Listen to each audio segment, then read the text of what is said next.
30 years after the departure of Ishmael from Abraham's household, Isaac has become Abraham's only son. As such, he was held with much affection from his father. But Abraham's faith in God must have increased after Isaac's birth as well, because when God told Abraham to do the unthinkable, to sacrifice his only son Isaac, Abraham was willing.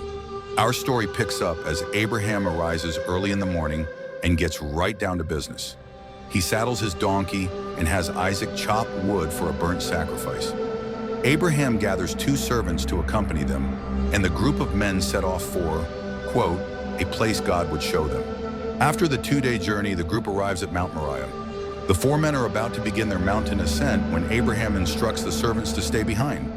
Insight from the book of Hebrews informs us that while Abraham is committed to sacrificing Isaac, he plans to do so in the belief that both of them will return. The father leads the son up the mountain as the son carries the very wood on which he himself is to be sacrificed. Does any of this sound familiar yet? As the father and son reach the mountaintop, Isaac asks Abraham, "Where is the lamb for a burnt offering?" To which Abraham replies, quote, "God will provide for himself the lamb for a burnt offering, my son." At the last second, as Abraham holds a knife above Isaac, the angel of the Lord intervenes and shouts, "Abraham! Abraham! Do not lay your hand on the boy or do anything to him, for now I know that you fear God, seeing you have not withheld your son, your only son, from me." Abraham has passed the test, and God indeed provides a sacrifice so that it may be given as a burnt offering. In the book of Genesis, such sacrifices are associated with solemn promises, also known as covenants made by God. The principle of substitutionary atonement is introduced here at Mount Moriah.